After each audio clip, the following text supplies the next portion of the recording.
आज का जो हमारा विषय है वो है कॉन्वेक्स लेंस, यानी उत्तल लेंस के द्वारा इमेजेस कैसी बनाई जाती है। तो देखो, अगर आपने हमारे पीछे पुराने वीडियोस देखे हैं या आपने पिछले टॉपिक्स पढ़े हैं जिसमें हमने कॉनकेव मिरर और कॉन्वेक्स मिरर के बारे में पढ़ाया था, तो आपके लिए ये समझना बहुत ही आसान है। आपको पढ़ना है यहाँ पर किसके बारे में? कॉन्वेक्स लेंस के बारे में। तो कॉन्वेक्स लेंस का जो बिहेवियर है, इसका जो बर्ताव है, ये बिल्कुल अवतल दर्पण या आप कह लीजिए कॉनकेव मिरर की तरह है। अगर आपने कॉनकेव मिरर की फंक्शनिंग समझ ली है तो बिल्कुल मामला आपके लिए सेट है। आपको बहुत ज्यादा इसको समझने की जरूरत नहीं है। आपसे जैसे भी पूछेगा आप तुरंत जवाब देंगे। अगर आपने कॉनकेव मिरर के द्वारा कैसे इमेज बनाई जाती है आपको पता है। और इसका ठीक उल्टा है, कॉन्वेक्स की बजाय आपका कॉनकेव लेंस। कॉनकेव लेंस किसकी तरह बिहेव करता है? वो कॉन्वेक्स मिरर की तरह बिहेव करता है। तो ठीक इनका उल्टा ये होगा। तो आइए जरा इनके बिहेवियर को समझते हैं। यहाँ पर चूंकि ये लेंस है, लेंस नेचर में पारदर्शी होता है।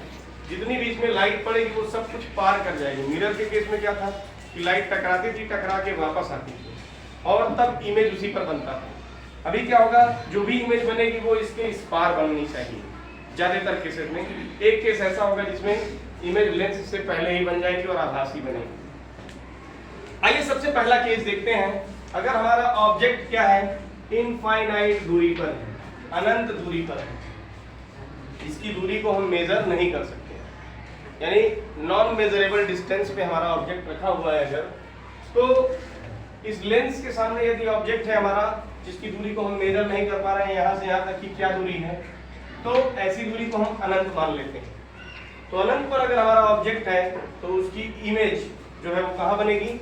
वो बिल्कुल लेंस के इस पार बनेगी, यानी f2 पर बनेगी, फोकस पर बनेगी। और कैसी बनेगी? हाईली डिमिनिश्ड, बहुत ही छोटी डिमिनिश्ड। और साथ ही साथ कैसी होगी? चूंकि ये इमेज इधर बन रही है तो ये इमेज होगी कैसी? रियल। इसको हम चाहें तो जो हमारा शीट है उस शीट के ऊपर हम इसको ले सकते हैं, तो रियल इमेज बनेगी। और नेचर में कैसी होगी? सर इन्वर्टेड होगी। इन्वर्टेड यानी उल्टी होगी। अब चूंकि ये इतनी छोटी है कि ये किस साइज की होगी? बिल्कुल पॉइंट साइज की। मैं इसको थोड़ा सा अलग करके अगर दिखाऊं तो इस तरह की इमेज बनेगी, लेकिन यही चीज काफी छोटे फॉर्म में यहाँ पर बनेगी।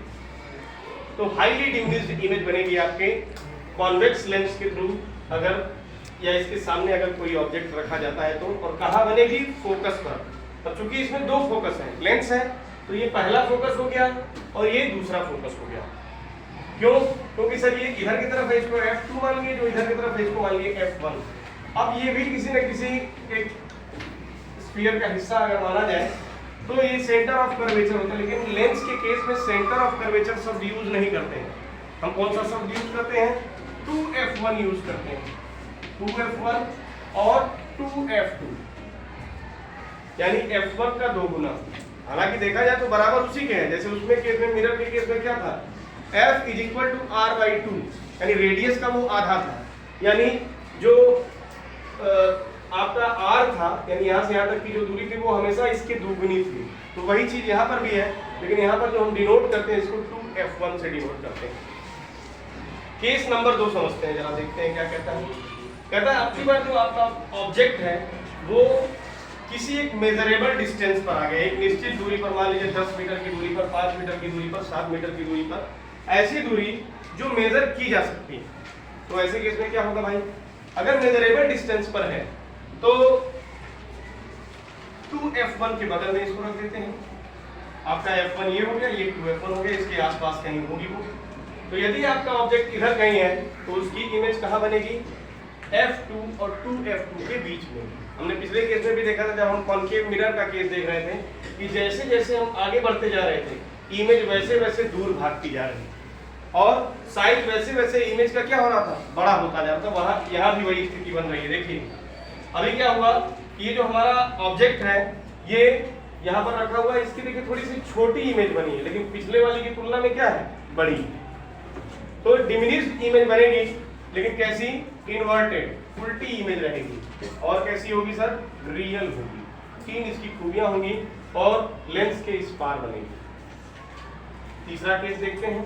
अगर हमारा ऑब्जेक्ट अब की बार कहां पर है? 2f1 पर, यानी जो मिरर के केस में सेंटर ऑफ कर्वेचर हुआ करता था उस पर अब की बार है। तो सेंटर ऑफ कर्वेचर पर उतनी बड़ी इमेज बना करती थी, वही केस यहाँ पर भी हुआ। अगर 2f1 पर रखा गया है तो इसकी इमेज 2f2 पर बनेगी। और कैसी बनेगी? बिल्कुल उसी साइज की बनेगी जिस साइज का हमारा ऑब्जेक्ट है, लेकिन नेचर में कैसी होगी? इन्वर्टेड होगी, रियल होगी और साथ ही साथ सेम साइज की होगी। बनी कहां पर? 2f2 पर। केस नंबर 4 देखते हैं। अब की बार हमारा जो ऑब्जेक्ट है वो और आगे की तरफ बढ़ रहा है। अब की बार 2f1 और f1 के बीच में।